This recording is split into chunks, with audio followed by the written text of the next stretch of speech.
They claim to control 100 settlements and 600 prisoners of war.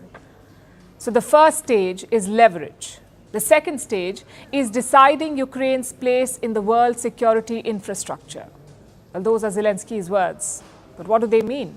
Maybe security guarantees from the West, or a promise of neutrality, or even a NATO membership. We don't know. It is vague by design. The third stage is forcing Russia to end the war diplomatically. And this is very important. After the invasion, Zelensky talked about defeating Russia. He said, give me the weapons and I'll beat Putin. But now he says, end the war diplomatically. Again, no specifics, which brings us to the final stage, that is the economic package. I'm guessing this means rebuilding after the war or joining the European Union market. Now, Zelensky's statements made a couple of things quite clear. A, this won't be possible without US support. And B, it could take a while. Why else would he brief both Kamala Harris and Donald Trump? But let's assume that they're on board. Will it be enough for the plan to succeed if the Americans are on board? Russia has already rejected the plan. They say the war will continue. But there is one good thing about this plan, an acceptance that talks are the only way out. Zelensky was pretty clear about it. І якщо вони знають хоч щось про наші дії, we must, on our platform at the Peace Summit, be in powerful position, strong position. Of course, it will be over in the way of dialogue, but we must have strong position in the dialogue. на нашій платформі, на саміті миру, бути в потужній ситуації. So Zelensky is betting on dialogue. But to succeed at the negotiating table, you need leverage. Does Kyiv have that? They claim to control around 1,300 square kilometers of Russian territory. Now, to give you some context, Russia's total size is 17 million square kilometers. Kyiv controls 1,300. So it controls 0.007% of Russia. But Russia controls nearly 18% of Ukraine. Now, I'm not a negotiating expert, but those do not look like good numbers. So Kursk alone cannot help Ukraine. They need to do better, and for that, they will need Western help. Zelensky is asking for long-range cruise missiles. He wants to hit deep inside Russia. But Moscow has warned against it. Foreign Minister Sergei Lavrov issued a threat yesterday. This is blackmail. This is an attempt to pretend that the West wants to avoid excessive escalation, but in reality it is deceit. The West does not want to avoid escalation. The West, as they say, is asking for it. We have our own doctrine, including the doctrine of using nuclear weapons, which, by the way, is now being clarified and which American officials know very well.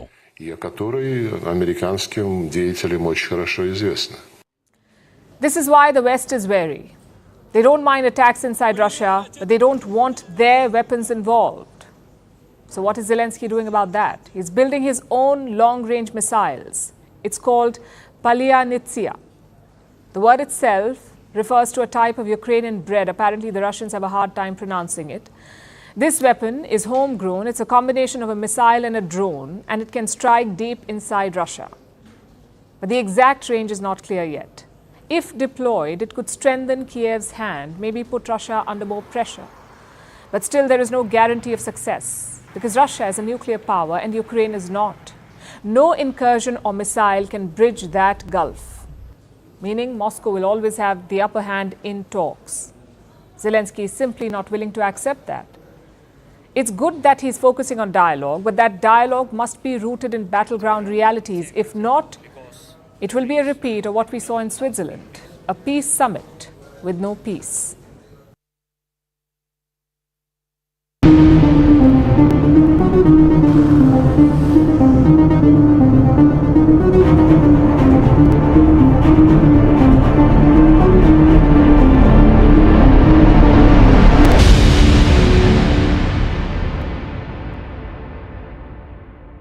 Is the Maldives drifting towards political instability? Is there an attempt to overthrow the MeToo government? We ask because of some recent developments in Mali.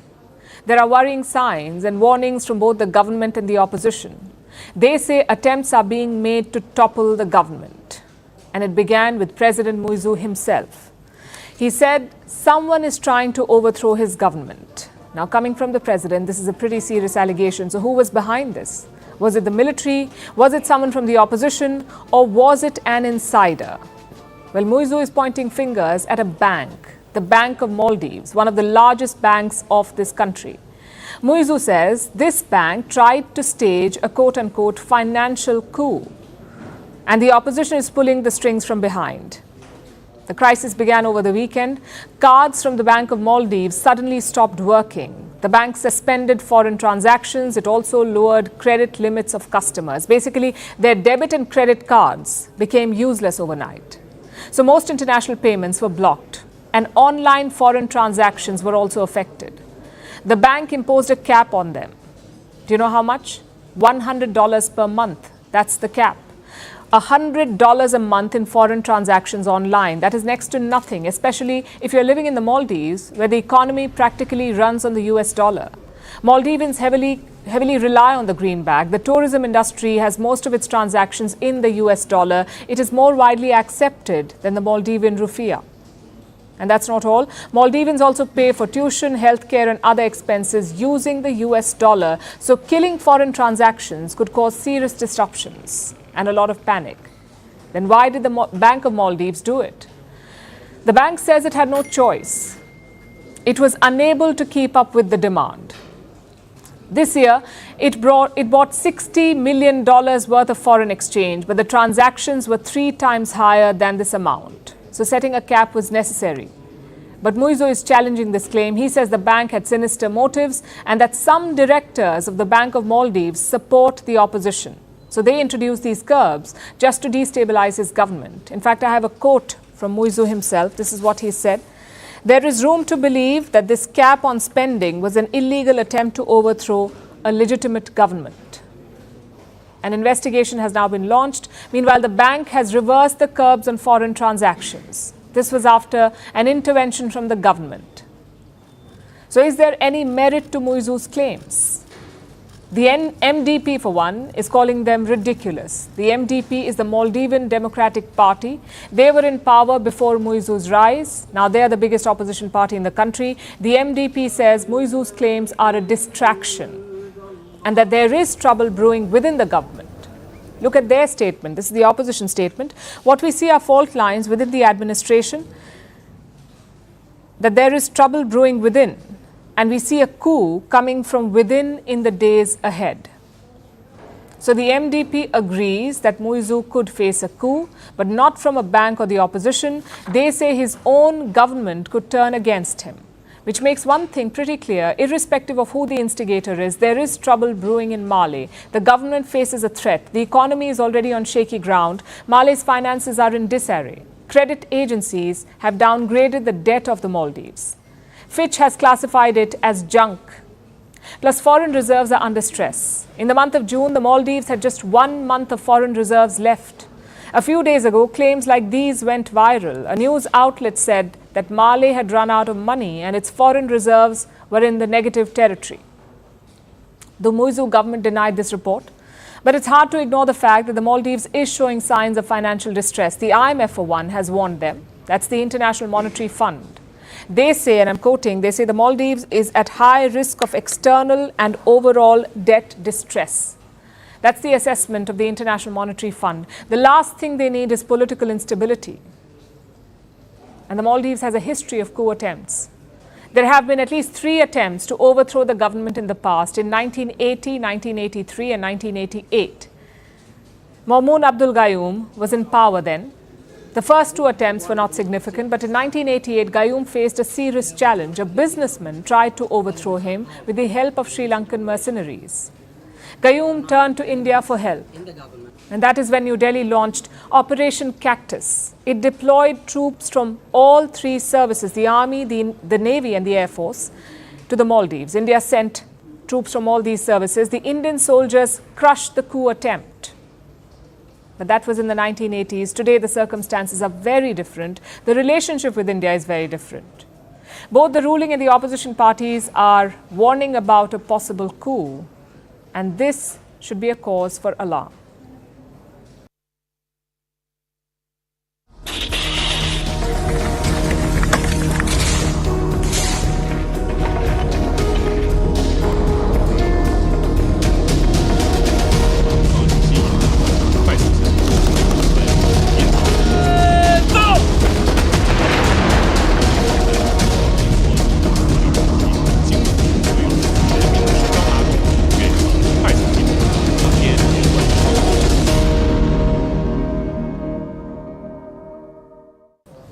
Now let's talk about Myanmar. The conflict between the junta and the rebels is escalating, and that's making Beijing nervous.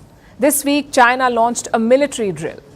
It is happening along its border with Myanmar, and this is a live fire exercise, meaning Chinese troops are using live ammunition for these drills. Both ground and air force units of the PLA, the People's Liberation Army, the Chinese army, are participating. This may sound like a routine military exercise, but it is not. China is making a statement with these drills. It is sending a message to Myanmar's military junta. Less than 2 weeks ago, Wang Yi was in Naypyidaw, the capital of Myanmar. Wang Yi is the foreign minister of China. He spoke to the military leadership of Myanmar. He wants them to strike a deal with the rebels. China wants a ceasefire in Myanmar. China is willing to work with all parties to make a common voice in ending the conflict in Myanmar, maintaining stability, ensuring people's security.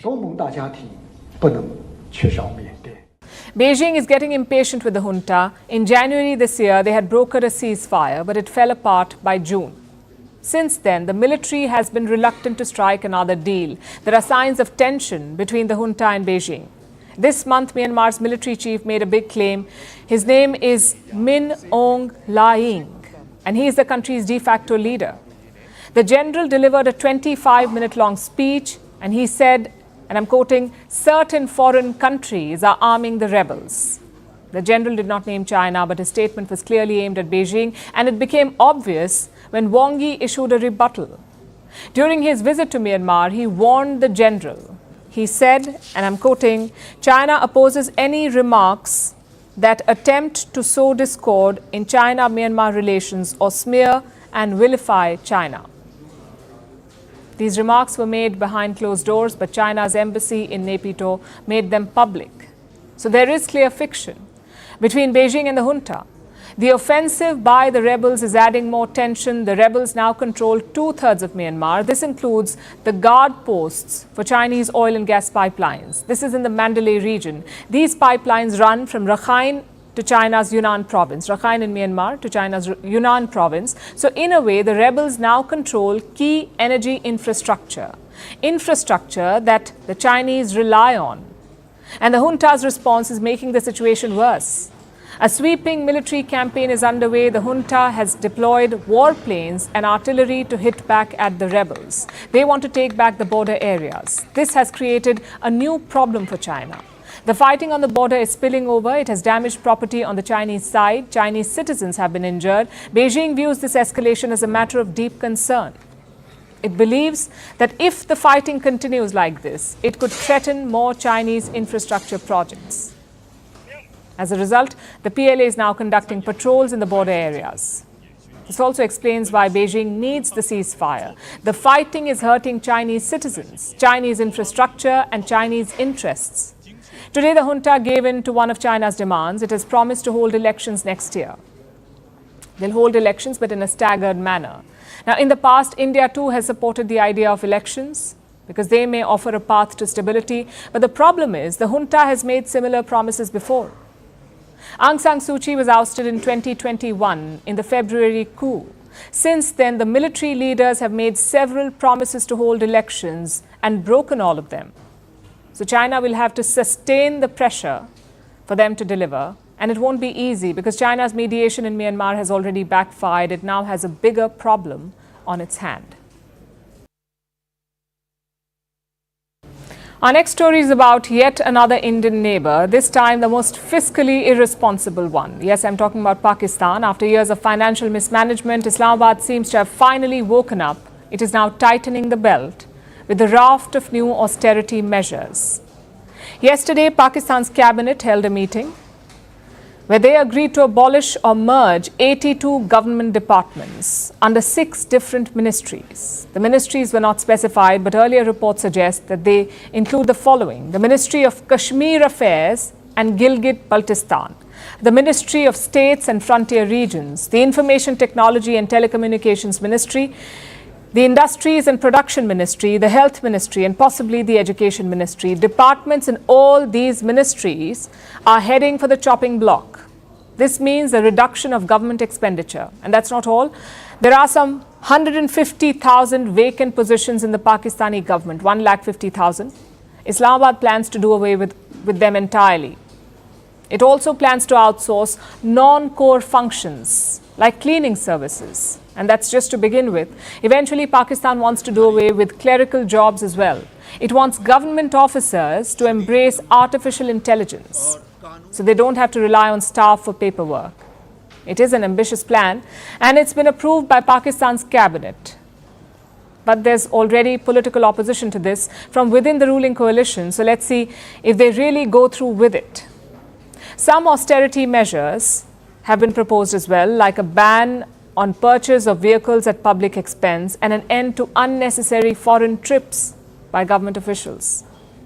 All of this sounds good until you remember that the government itself will decide what is necessary and what is not. But even if the plan is not foolproof, on paper, it looks like Pakistan is tightening the belt. Which brings us to the big question, why now? What made Islamabad suddenly realize the dire situation? Well, there are two factors. One is public anger. Businesses across Pakistan were on strike today. They were protesting against additional taxes. Islamabad's go-to move over the years has been to bleed the people dry. The government usually passed the financial burden to the citizens. But the people of Pakistan seem to have had enough. They're fed up with all the extra new taxes. Protests keep erupting, so the government now knows that it has to contribute as well. And that is why Islamabad is finally starting to cut the fat. This is one reason for the new austerity measures. The other reason is the real dearth of money. Islamabad wants to borrow about $20 billion from external lenders this year. $20 billion this year. Old habits die hard after all. It comes to about $1.6 billion per month. In July, they managed to borrow only a little more than $400 million. That's well short of their target. What's worse is that Islamabad's piggy bank, the International Monetary Fund, is not helping immediately. The IMF won't be giving Pakistan its pocket money till next month, and it gets worse. Pakistan's other credit cards, China, Saudi Arabia and the UAE, are also ignoring it. Forget new loans, these countries are not even agreeing to roll over existing debt. And that would be a big blow to Islamabad. It needs that debt rolled over for the next IMF allowance. It needs to show some money in the bank to get the next IMF loan. So what is Islamabad doing about this? Well, two things. One, they're looking at different lenders, including commercial banks. Islamabad is in talks with the Dubai Islamic Bank and the Mashreq Bank, among others. It is trying to convince them of potential investment opportunities in Pakistan. Let's see if the banks decide the risk is worth it. Meanwhile, Pakistan is also reaching out to its old friends like China.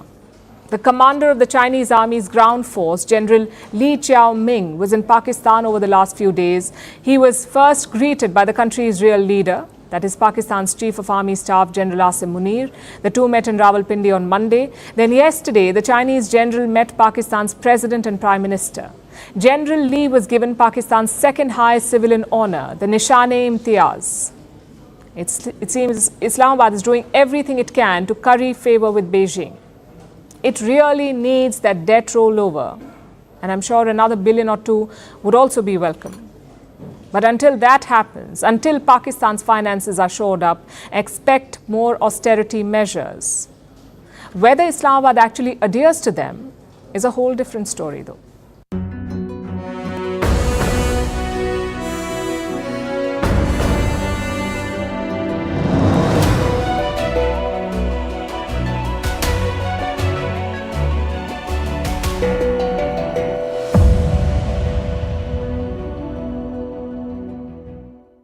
In 1986, Grossi also visited a school in the region, close to the Kursk nuclear power plant. A Reuters reporter heard air raid sirens blaring, indicating a missile threat, moments before Grossi arrived. Grossi has repeatedly warned of a nuclear disaster if nuclear plants are attacked.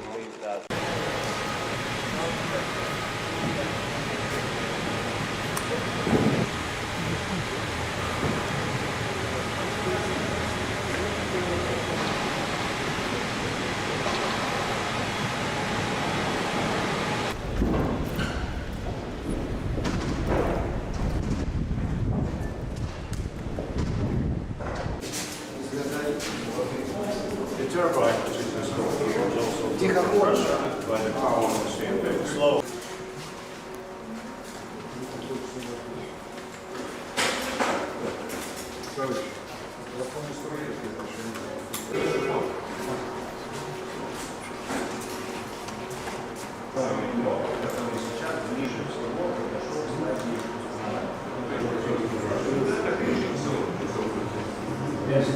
И, соответственно, управление вот всех основных работ, помогать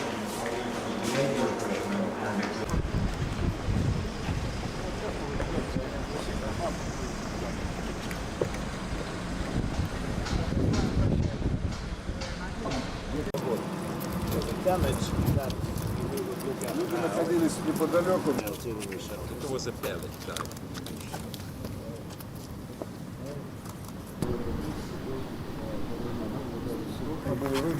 After the explosion of that shell with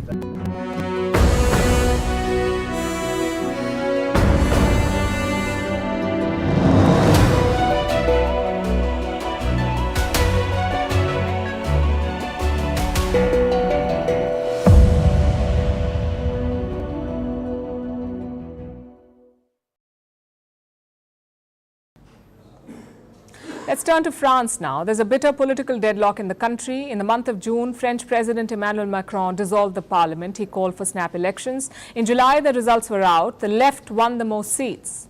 Macron's centrist party came second. Since then, the country has been without a government. Now, usually the president names a prime minister from the biggest faction. In this case, that's the left parties. But President Macron has rejected their prime ministerial choice. He says the left wouldn't win a confidence vote, and that would lead to, quote-unquote, institutional instability. The left has called it an unacceptable anti-democratic coup. They're planning a huge protest, and they want to impeach President Macron. Will this plunge France into chaos? Our next report tells you.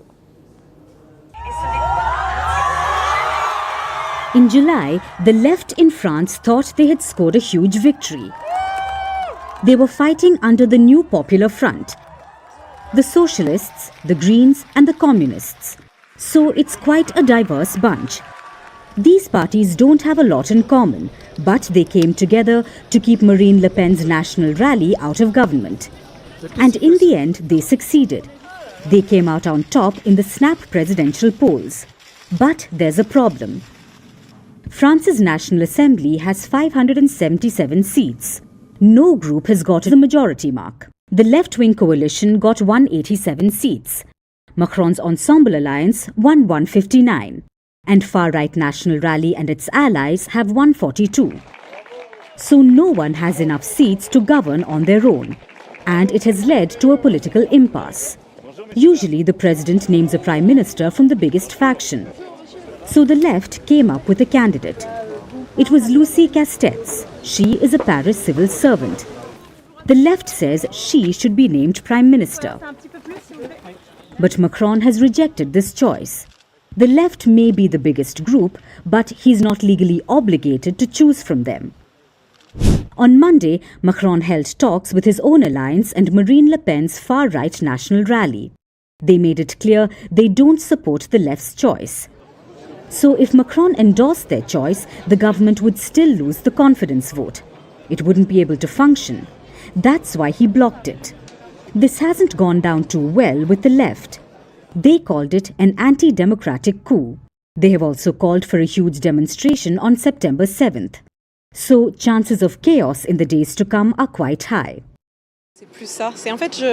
I have the impression that we're facing successive rejections from everyone, but at some point we have to put things together, and I don't think we're there yet, even though 2 months have gone by now. From the outset, it is assumed that the majority will form the government. Normally, that's a form of logic. Well, I have the impression that nothing can suit President Emmanuel Macron today. So what happens next? Macron says he will restart talks with all party leaders to reach an agreement. Meanwhile, the left seems to have taken a page out of Donald Trump's playbook. They say the election is being stolen. The new Popular Front wants to impeach Macron. They accuse him of trying to prolong Macronism. Now, an impeachment is unlikely, but France still doesn't have a prime minister. A caretaker government is calling all the shots right now. Technically, there's no deadline to choose a prime minister. But France needs to present its budget on the 1st of October. That deadline is fast approaching. If a new prime minister is not selected by then, France will be wading into uncharted territory. The chaos continues in West Bengal. Yesterday, it was a police crackdown. Today, it was a general strike, a Bengal Bandh. The strike was called by the state's main opposition party, the BJP. But the ruling party, the TMC, opposed it. You can imagine what happened next, a showdown. Party workers clashed in different parts of the state. Take a look.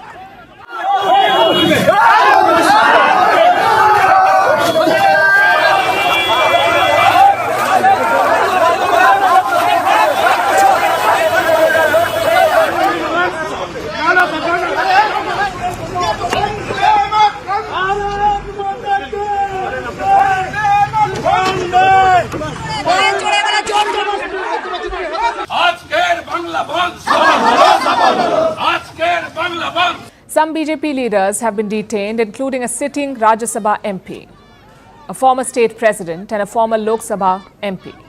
The strike itself drew a mixed response today. It lasted for 12 hours from 6 a.m. to 6 in the evening. Roads were certainly less crowded than usual, but most establishments were open, including shops, schools and colleges. Some train and bus services were also disrupted, but nothing on a large scale, which brings us to the trigger of this chaos. A student group had taken out a protest march yesterday, but Kolkata police called it illegal. They used tear gas and water cannons to push back. Reports say around 200 people were arrested. A lot of them were also injured. So the BJP called for a strike to protest the police crackdown. But these street showdowns are very dangerous. They lead to violence and bloodshed. We nearly saw an example today. A BJP leader was travelling in his car near Kolkata. A gunman suddenly came out of nowhere and fired at the car. Take a look at this now.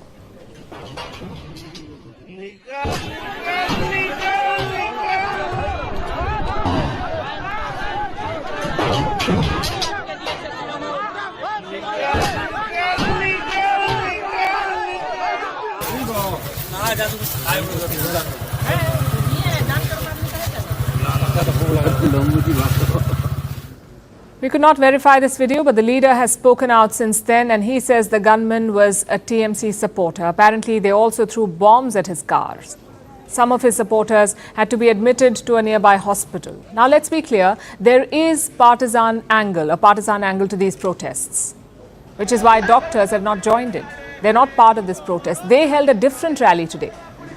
But that doesn't mean the public is not angry. There is genuine anger against the West Bengal government here, against the Kolkata police, whether it's allegations of a cover-up or the delay in filing a case or tear-gassing students. You cannot brush that under the carpet.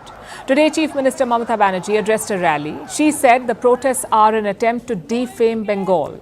She also said that if Bengal burns, then Assam, Bihar and Delhi will also burn.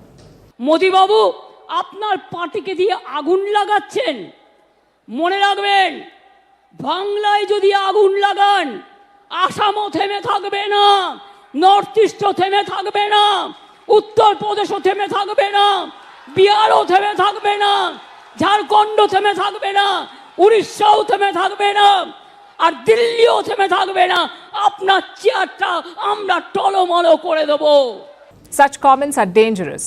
They don't address the problem. Instead, they add fuel to the fire. And while these leaders played politics, the problem remained unsolved. The Kolkata rape and murder happened on the 9th of August. Look at what's happened since then. 3 men were arrested for gang raping a teenager in Madhya Pradesh. In Kanpur, an 8-year-old was molested by a cleric. In Kolkata, a 13-year-old was raped inside her home. In Badlapur, a man raped his 16-year-old daughter. And in Jodhpur, a 14-year-old was gang raped at a hospital. Again, a government-run hospital. These are just a handful of cases since August 9th. India reports a rape case every 16 minutes. What has been done to change that? The conversation has veered away from solutions. It is now about strikes and crackdowns and street violence. This is what we need to change. Yes, we need accountability, but we also need improvements. Concrete solutions on how to protect women. Even President Draupadi Murmu broke her silence on this. She said, enough is enough. that the nation must deal with these crimes in a comprehensive manner. Unfortunately, we're not seeing any of that. No political party has come up with new ideas or a new proposal on women's safety. All we are seeing is outrage, mostly to gain political mileage. And I am afraid that is part of the problem. Political parties think outrage will get them public support. But do you know what will actually make them popular? Fixing the problem.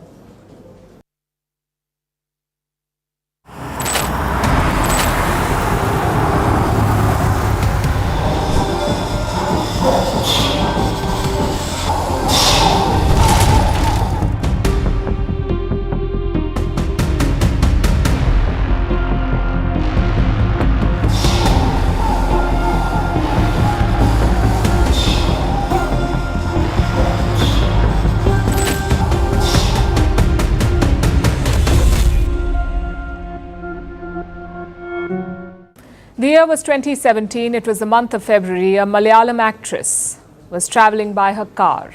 A group of men rammed into her car. They kidnapped her. They sexually assaulted her. The assault was recorded. And then after 2 hours, they dropped her off. All of this happened in Kochi, a city in the state of Kerala. It's also where the Malayalam film industry or Mollywood is based. After the assault, the woman filed an FIR. 2 of the assaulters were arrested. The investigation then unveiled a bigger plot. These men were hired by an actor called Dilip. He is one of Malayalam film industry's biggest actors. He hired the assaulters and paid them because he wanted to silence the actress. This revelation led to shockwaves across Kerala. A judicial committee was formed to investigate the rot. It was called the Hema Committee after Justice Hema, who led it. They looked into harassment and sexual extortion in Mollywood, and their report was ready in 2019, but it's been released only now after another legal battle. This report details sexual exploitation, the casting couch, and a male mafia in the film industry. But what about the case that started it all? That case is still under trial from 2017 to 2024 and counting. Yesterday, the Supreme Court of India brought it up. It sought information from the Kerala government. 7 years and the trial is still on. Imagine that. And this is a high-profile case, one that exposed the dark side of Mollywood that led to the Hema Committee report and the current MeToo movement in Kerala. That case still lingers. The woman has still not got justice. It is this endless, often fruitless legal battle that deters people, that prevents women from seeking justice. But for a change, after a long silence, actresses in the Malayalam film industry are speaking up. Take Meenu Munir, for example. She has accused 4 actors. She says one of them hugged her without consent. He even tried to kiss her forcefully. Others made advances.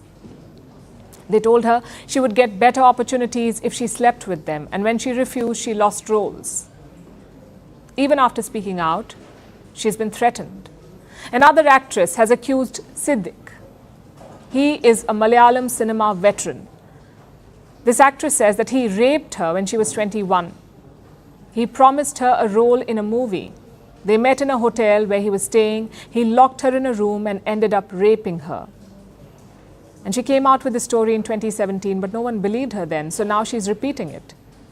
And Siddiq is facing the music. Then there's another top filmmaker called Ranjit. He's been accused of molestation. So big names are being held to account finally, and there's a political fallout too. One top actor happens to be a CPIM MLA. He's been accused of harassment, so he's been dropped from a film body panel. The Kerala police has filed 17 cases so far. More are expected in the coming days, and the pressure is mounting. The Kerala Chief Minister held a high-level meeting with senior police officials. They formed an SIT, a special investigation team. It includes 4 senior women police officers who will look into more cases and allegations. So action is finally being taken. But the question is, what took so long? And why were these women silent? Some of them are well-known actresses. They were influential, even relatively powerful, on top of their game. They'd carved out a space in their industry. Why could they not speak up? And when they did, when some of them did, why were they met with silence? How powerful does a woman have to be safe? How powerful does a woman have to be for crimes against her to be acknowledged? And if the so-called successful actresses meet this fate, imagine what happens to the junior artists. And it's not just physical harassment, which is bad enough, it's mental harassment too. You don't get roles, sometimes you're not given a place to sit, toilet facilities are missing, there are no changing rooms. All of this takes a huge toll.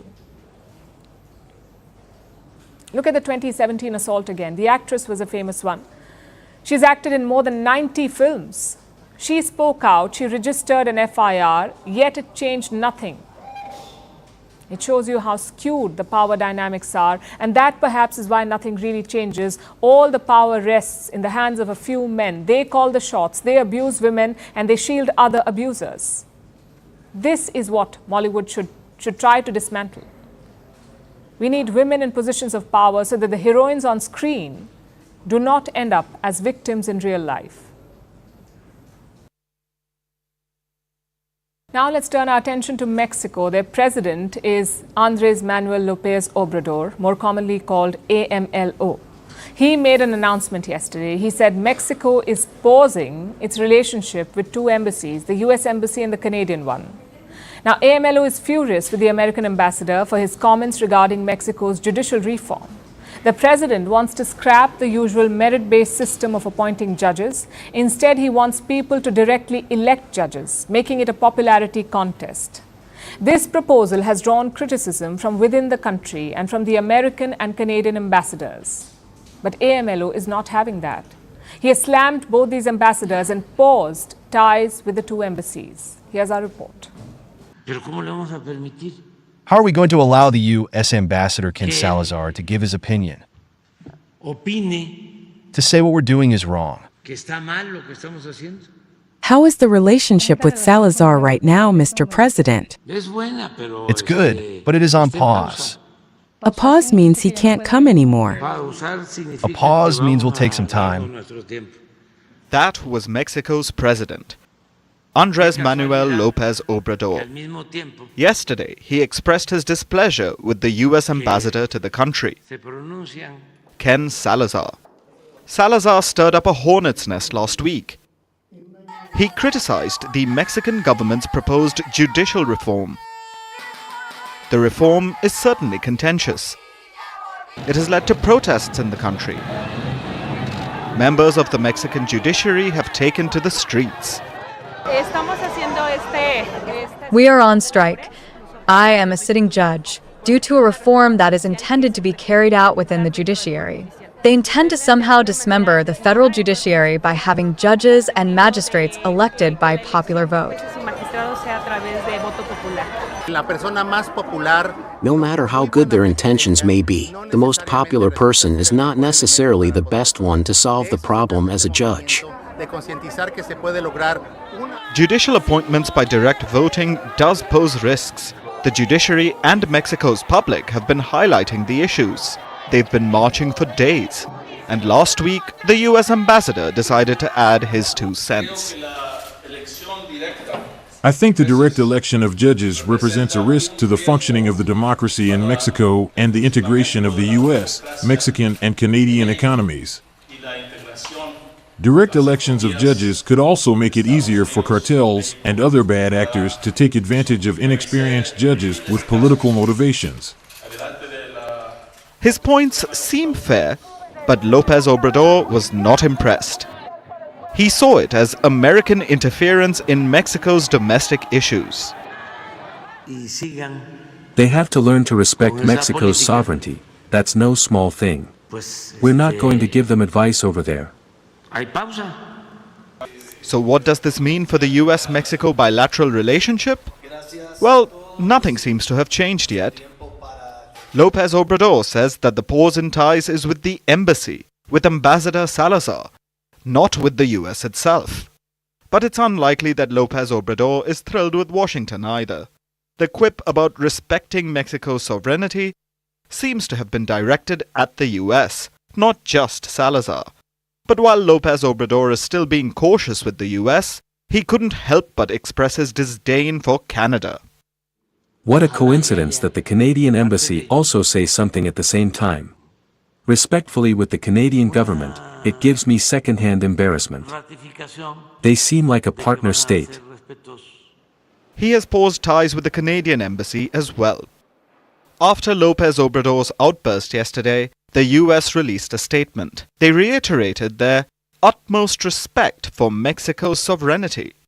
The US had sent this statement to the Mexican government last week itself, but they made it public yesterday, probably to mitigate criticism. Will this help cool tensions? Probably not. The only way for that to happen is if the US takes a step back and lets Mexico deal with its own problems.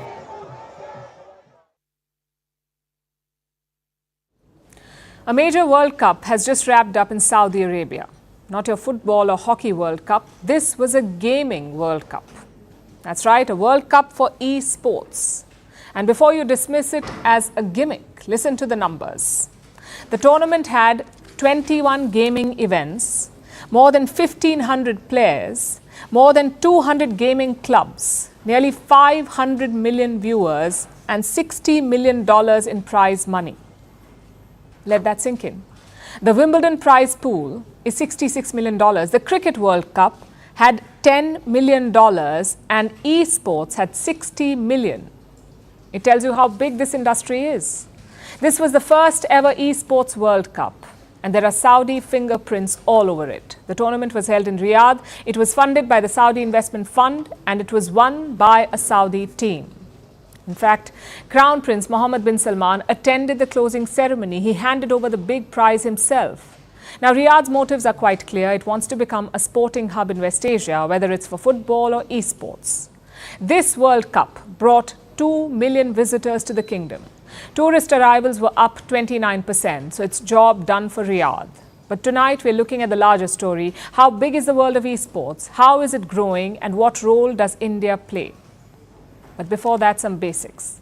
How exactly do you compete in these games? Don't you play against a computer? Well, not always. Games at esports events are multiplayer, meaning you play against another gamer. Now, Saudi Arabia had 21 such games like Call of Duty, FC Football, Counter-Strike, Fortnite and PUBG. If you beat your opponent, you advance to the next round, much like tennis or badminton. Gaming is among the fastest growing industries in the world, by the way. It was worth $250 billion in 2022. It is projected to reach $665 billion by the end of this decade. Around 3.2 billion people play video games. Almost 1 billion play online. Of course, most of these are casual gamers. Professional gamers are still few. The industry's biggest challenge is attitude. Gaming is usually considered a pastime. You don't associate video games with skill. But that attitude is slowly changing. Even the International Olympic Committee is jumping in. They cannot include esports in the Olympics because Olympic sports require physical skills. So they're launching a separate event, an Olympic esports. The first edition will be held next year, and no prizes for guessing where. In Saudi Arabia. So gamers will soon be Olympians. What explains this sudden rush for esports? Well, gaming companies are making billions of dollars. They also employ hundreds of skilled engineers and designers, plus it's a matter of prestige. Have you heard of GTA or Grand Theft Auto? It's a game series with a number of titles, all of them set in fictional American cities. Millions of young children play this game growing up. Similarly, Japan has Ghost of Tsushima, a game about samurais. And this month, a Chinese company released a new game, Black Myth, based on a Chinese novel. So video games can be a soft power tool like books or movies.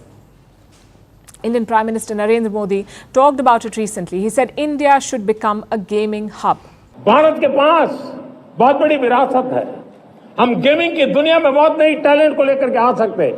विश्व के हर बच्चे को हमारे देश के बनी हुई gaming की ओर आकर्षित कर सकते हैं. मैं चाहता हूं कि भारत के बच्चे, भारत के नौजवान वे गेमिंग की दुनिया को लीड करें. In April, Prime Minister Modi also met India's top gamers. He even tried his hand at some of the games. Again, the idea was quite clear, to give a push to India's gaming industry. And we certainly have the tools. A surplus of engineers and designers, a young population of prospective gamers, plus unique stories to build a game around. Yet the industry is underdeveloped. The Indian gaming sector is worth $3 billion. Reports say there are 18,000 game developers in the country, but most of them focus on small games, mostly those played on mobile phones. The question then is, what can be done about this? Well, attitude change is obvious. The stigma around gaming must be removed. It's not always a waste of time. It can be a career path too. Secondly, we need investments because big games take a lot of money. Consider the upcoming GTA 6 game. It reportedly had a budget of $2 billion. And third, more clarity on taxation. India has clubbed skill-based games with gambling and casinos. Online games attract a 28% GST. It's an obvious way to spook developers. They have protested this high tax rate, and the issue is now being heard by the Supreme Court of India. So India is well placed to capitalize on the gaming boom. But it has a lot of ground to cover, and this is a rapidly growing market. So if you don't act fast, it is game over. We want you to picture something. Imagine walking into a room full of friends. How do you feel? Surely warm and fuzzy. Now flip this scenario. You walk into the same room, but this time your friends do not want to include you. How do you feel now? Not good, we imagine. This hypothetical scenario comes from a study. Participants were asked these questions. While they imagined the scenarios, researchers took their brain scans. And here's what they found. The two scans were completely different. During the second scenario, where the subjects felt left out, their brains got a negative signal. This activated pain responses. And why are we telling you this? Not to rehash painful memories of middle school. This study shows what the lack of social connection, what loneliness does to us. While it may not seem that way, despite the taboo, loneliness is a biological issue and it can be painful. It is a gap in social connection, the gap between the level of connectedness that you want and what you have. Think of loneliness like hunger. No one likes a rumbling stomach, especially when it sounds like a newly awakened beast. But hunger is important. And what hunger does for food, loneliness does for social relationships. It works like a motivator, telling us when we need more support.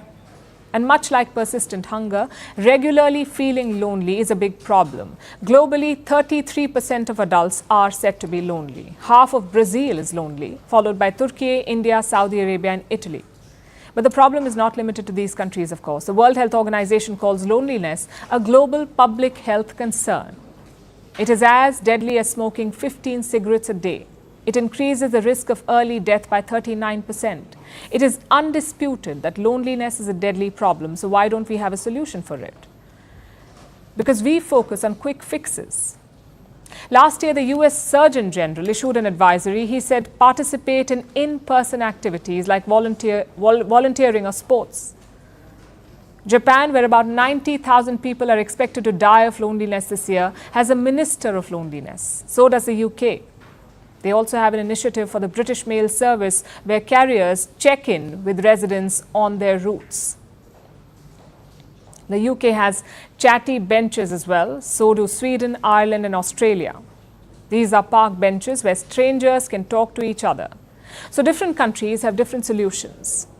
Yet, there is a loneliness epidemic. And why is that? Because we are looking at it wrong.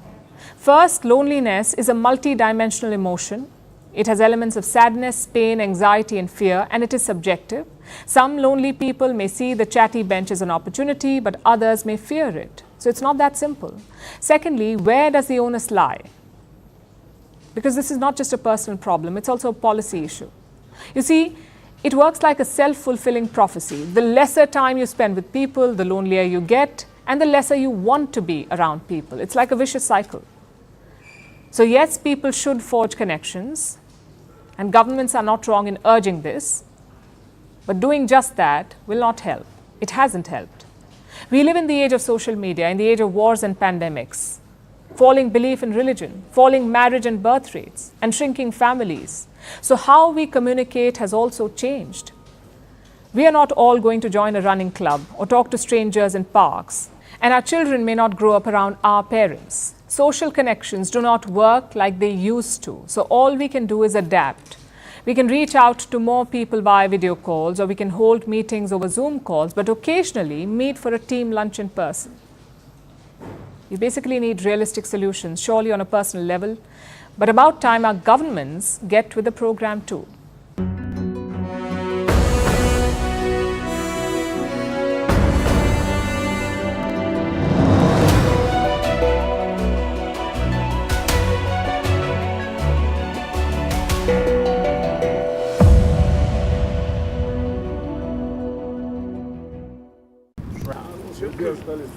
Now I will show you the place where the artillery.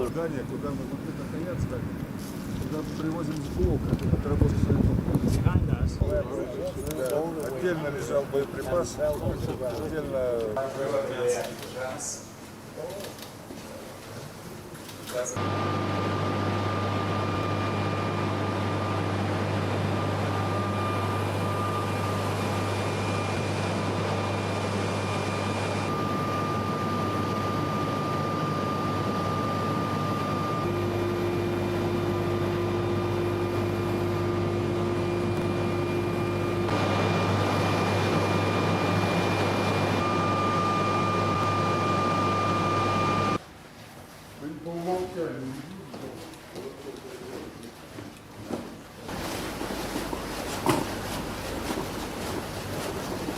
Новая Курска, Антон. Вон, вот сюда, смотрите. Где кран стоит? Вон. Вон левее, Помещение-то хаят, мы туда еще приедем. Так, стучи в дверь. Знакомьтесь, приемный гендиректор МАГАТЭ Гросс. Александр Ильич, все хорошо. Так, рассказывай.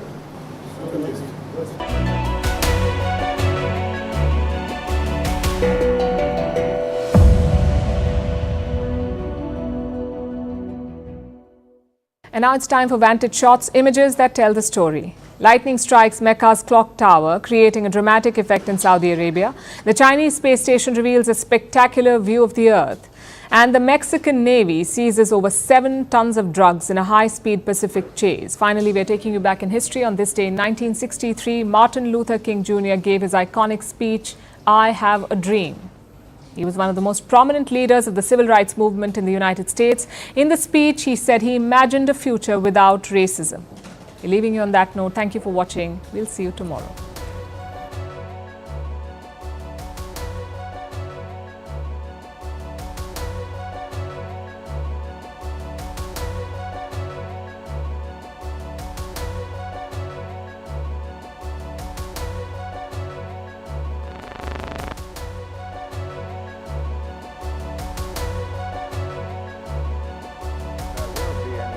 Demonstrations where there is a real compliance with the 1964 bill and with the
Hello and welcome to the late night edition with me, Ayushman Singh Jamwal. Breaking news coming in at the top of the bulletin, where an encounter has erupted between terrorists and security forces in the Kamala sector of the Kupwara district near the line of control.